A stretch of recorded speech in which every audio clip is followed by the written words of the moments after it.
قومی اسمبلی کے بجٹ اجلاس 2025-26 کے دوران پارلیمانی سیکرٹری برائے فنانس میاں سعد وسیم شیخ اظہار خیال کرتے ہوئے دیکھیے گلستان نیوز کی اس ویڈیو میں۔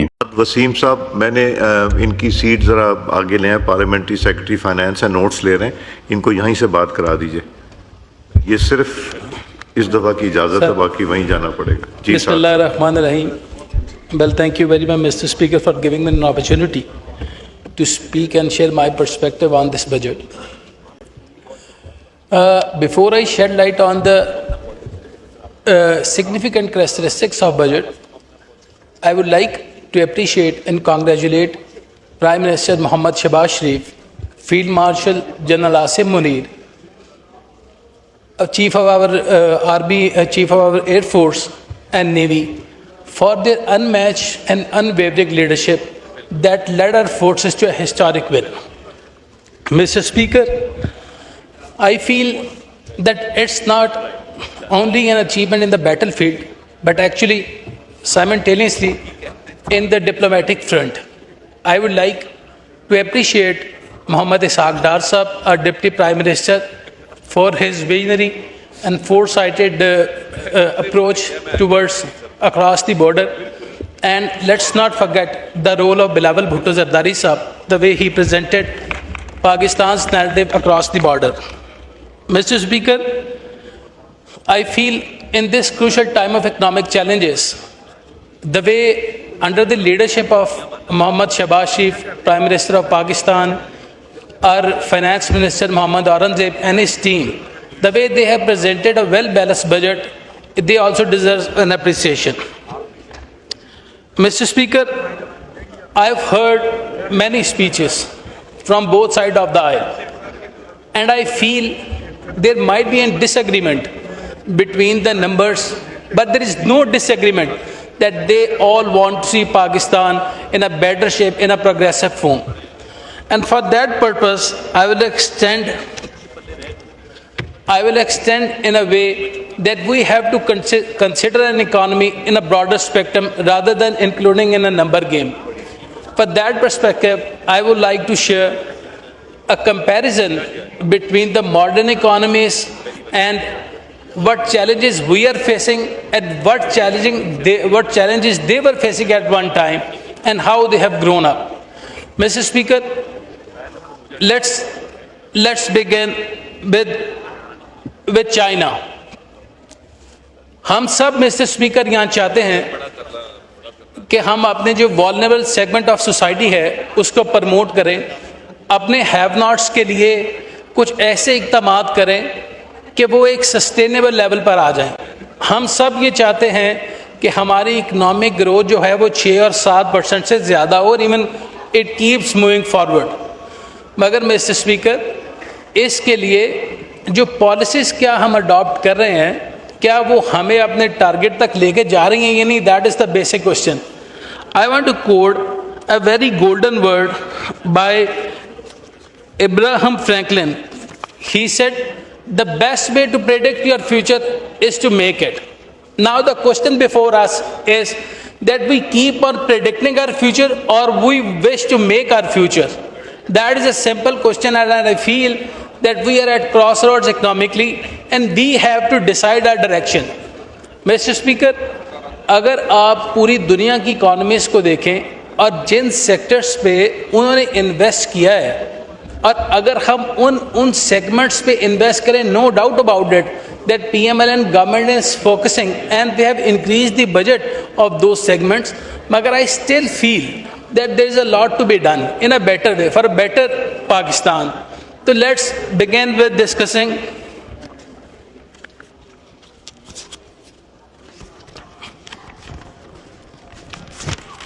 Mister speaker. سب سے پہلے جو ہے education,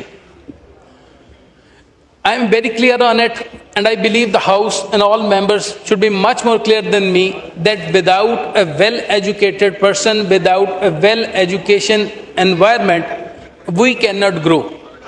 There is a simple question کہ ہماری ایجوکیشنل پرائرٹیز کیا ہیں، اور اگر ہم اپنی ایجوکیشن کو پروموٹ کرتے ہیں اور ایسی پالیسیز لاتے ہیں جو ہمارے لوکل لیول پہ ہر شخص کے لیے ہوں، ہر بچے کے لیے ہوں، تو trust me, after some time that will be a turnaround economically. Mr. Speaker, moving forward, human development. And that is the basic question why it matters.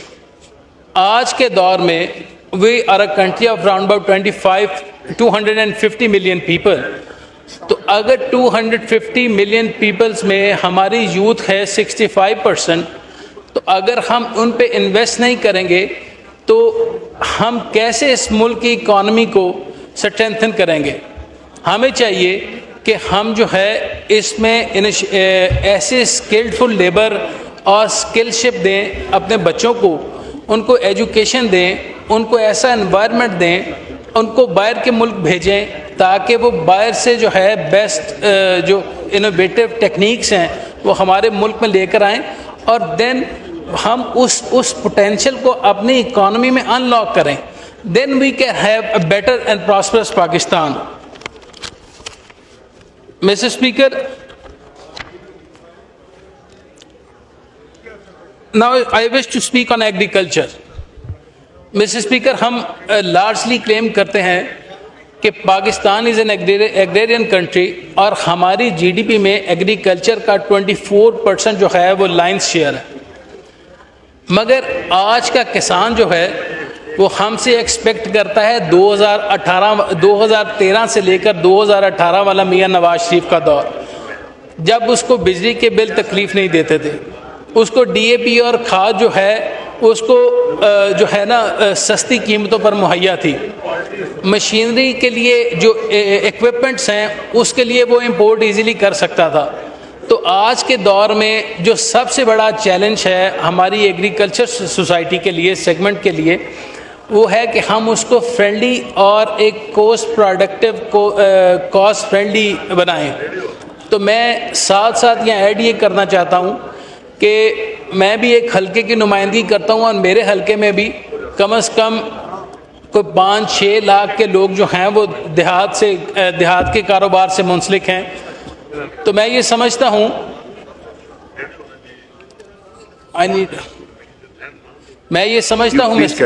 Thank you very much. میں یہ سمجھتا ہوں مسٹر اسپیکر کہ اگر solar panel پہ جو tax لگ رہا ہے اگر وہ کسانوں پہ بھی لگا سولر پینلز کے تھرو تو وہ بہت بڑا ہماری ایگریکلچر سیکٹر کے لیے ڈرا بیک ہوگا. تو میں یہ کوشش بھی کر رہا ہوں اور آواز بھی بلند کر رہا ہوں کہ کم از کم اس سولر پینل کے ٹیکس کو ختم کیا جائے، اور اگر نہیں تو کم از کم اس کا اطلاق جو ہے وہ کسانوں پر نہیں ہونا چاہیے. دوسری بات مسٹر اسپیکر، میں یوتھ کی بات کرنا چاہتا ہوں. ہم بڑا لارجلی اور بڑا لاؤڈلی کلیم کرتے ہیں کہ that 65% of the population is are youth. And اگر ہم اس کو مزید بریک ڈاؤن کریں تو مسٹر اسپیکر ہماری 40 to 50% جو یوتھ پاپولیشن ہے that is under age of 30.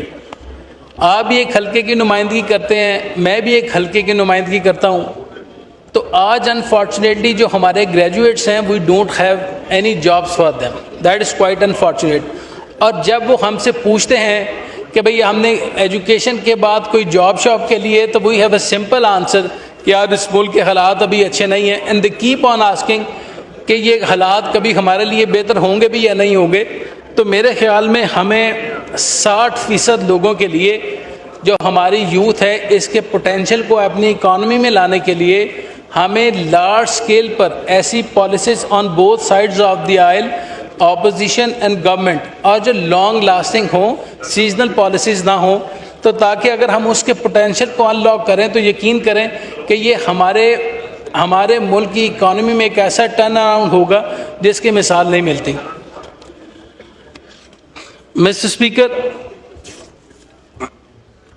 Water جو ہے، water crisis, that would be one of the biggest challenges in the times to come. تو میں سمجھتا ہوں کہ کلائمیٹ چینج کے ساتھ ساتھ واٹر جو ہے اس کرائسس کو میٹیگیٹ کرنے کے لیے ایک نیشنل لیول پہ ایک یونیفارم پالیسی ہو جس میں جو اس ہاؤس کے تمام نمائندے جو بنائیں. تو میں یہ I just want to shed light on that crisis that is ahead after some time تو ہمیں تمام کو مل کر اس کے بارے میں بھی سوچنا چاہیے. Now, Mr. Speaker, let's discuss Pakistan's economy. The basic question today is that what we have inherited and what we have done throughout the year, اور اس کا آؤٹ کم کیا ہے. مسٹر اسپیکر, اگر میں ایک سینٹینس میں اس 3 سال کو ڈیفائن کرنے کی کوشش کروں تو میں یہ کہہ سکتا ہوں کہ that actually it's a journey from default to stabilization and stabilization to sustainability and then sustainable to faster growth. Mister speaker,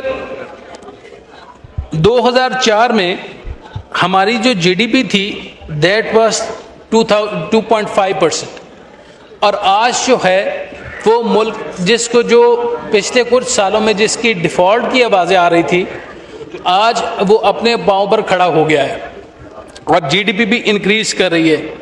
ہماری انفلیشن جو تھی وہ 2.3%, 23.4% تھی at that time once we came in to power, اور آج الحمدللہ that is nearly 4 to 5%. ہمارا policy rate جو تھا وہ 22% سے کم ہو کر 11% پر آ گیا ہے. ہمارا فسکل ڈیفیسٹ جو ہے وہ 6.8% of the G D P ہے. ہمارا public debt that has been reduced to 65.7% of the G D P. ہمارے فارن ایکسچینج ریزرو جو ہیں وہ انکریز ہو رہے ہیں, and by the end of this year fiscal year that will be انشاء اللہ تعالیٰ $14 billion. تو اگر تمام ہمارے میکرو اکنامکس انڈیکیٹرز کو دیکھا جائے تو mister speaker, I can clearly and loudly claim that ہماری ہسٹری, ہماری legacy P M L N کی ہے کہ ہماری حکومت جب بھی آتی ہے تو ملک ترقی کرتا ہے. اگر آج ہم اپنے تمام میکرو اکنامکس انڈیکیٹرز کو دیکھیں تو اس سے کلیئر, لاؤڈ اینڈ کلیئر ہے کہ ہم ایک رائٹ پاتھ پہ ہیں, رائٹ ڈائریکشن پہ ہیں, اور انشاءاللہ تعالیٰ آنے والے وقت میں وہ وقت دور نہیں ہے جب انشاءاللہ تعالیٰ ہم پھلتا پھولتا پاکستان دیکھیں گے. مسٹر اسپیکر, جو ریمیٹنس ہے دیٹ از اوورسیز پاکستانی کا شکریہ ادا کرنا چاہیے ہم سب کو, جو ہسٹورک ریکارڈ ہے, اور اس سال میں اس ماہ میں $4.1 billion آئے ہیں, اور collectively 31% increase, and that is nearly 31 billion this year, اور یہ ہسٹری میں ایسا پہلے کبھی نہیں ہوا, and that is the trust actually they are imposing on Pakistan's leadership. اور ایف بی آر کلیکشن ہے جو پچھلے سال میں کوئی راؤنڈ اباؤٹ 9 billion تھی, جو آج جو ہے وہ 11 billion ہے, راؤنڈ اباؤٹ 25% جو ہے وہ انکریز ہے. اور اگر میں اور بریک ڈاؤن آپ سے شیئر کروں اکنامکلی تو راؤنڈ اباؤٹ 3.5 لاکھ جو ہیں فائلرز نئے رجسٹرڈ ہوئے ہیں, اور یہ آلموسٹ پہلے سے ڈبل ہیں. الیکٹرکسٹی پرائسز جو ہیں وہ ریڈیوس ہوئی ہیں for industry, for local consumer, for life line consumer, اور that is not our international agencies, rating agencies are acknowledging Pakistan's macroeconomic indicators. Mr. Speaker, concluding note میں I want to add a seed of thought, and that is کہ اگر ہم تمام لوگ, یہ house کے تمام لوگ انکلوڈنگ اپوزیشن, انکلوڈنگ گورنمنٹ, اگر ہم چاہتے ہیں کہ ہم اس نمبر گیم کے کرٹیسزم سے باہر آ جائیں تو پھر ہمیں ایک چارٹر آف اکانومی کی طرف جانا پڑے گا. پھر ہماری تمام نیشنل پالیسیز جو ہماری سب سے بڑی کمی ہے کہ وہ سیزنل ہوتی ہیں, لانگ لاسٹنگ نہیں ہوتی, چاہے وہ ٹیکسٹائل کی ہو, چاہے وہ انڈسٹری کی ہو, چاہے وہ ہیلتھ کی ہو, چاہے وہ ایجوکیشن کی ہو, چاہے وہ کلائمیٹ چینج کی ہو. مسٹر اسپیکر, اس ملک میں بہت پوٹینشیل ہے. ہمیں اس ملک کی اکانومی کو اپنے پولیٹیکل شاک سے آزاد کرنا ہوگا, اور کم از کم اس ہاؤس کی یہ ذمہ داری ہے کہ وہ اکٹھے ہو کر ایسی پالیسیز جنریٹ کریں, ایسی پالیسیز بنائیں اور جو لانگ لاسٹنگ ہوں, جس کا فائدہ جو ہے 2-4 سال بعد نظر آنے لگے. ہم کم از کم اگر آپس میں اکٹھے نہیں ہوں گے یا آپس میں اتفاق رائے پیدا نہیں کریں گے اور ان پالیسیز کو بزنس مینس کے لیے انویسٹرز کو اٹریکٹ نہیں کریں گے, ایسا کنڈیوسو انوائرمنٹ نہیں بنائیں گے, تو ہم جو ہے اگلے 3, 4, 5 سال میں بھی نمبر گیم میں لگے ہوں گے. تو کم از کم میں یہ فیل کرتا ہوں کہ جس طرح گورنمنٹ نے پرائم منسٹر محمد شہباز شریف کی اکنامک ٹیم نے جو پالیسیز بنائی ہیں, یہ اپوزیشن اس میں ہماری مدد کرے, اس کی امپلیمنٹیشن کو بہتر کرنے کے لیے سجیشنز دے, تاکہ یہ ملک کا نظام جو ہے وہ سیاسی مداخلت سے پاک ہو کر ایک ایسی اکانومی بنے جس میں ہم یہ سوچ سکیں. آج بدقسمتی سے کہنا پڑ رہا ہے کہ آج جو بچے گریجویشن کرتے ہیں ان کے ماں باپ جو ہیں وہ فرسٹ پریفرنس یہ رکھتے ہیں کہ یہ باہر کے ملک چلے جائیں. That is quite alarming and quite alarming. And I want to conclude my words with a seed of thought, and that is, alone I can do nothing. Alone I can do nothing. Together we can do so much. Thank you very much, Mr. Speaker. Thank you very much once again.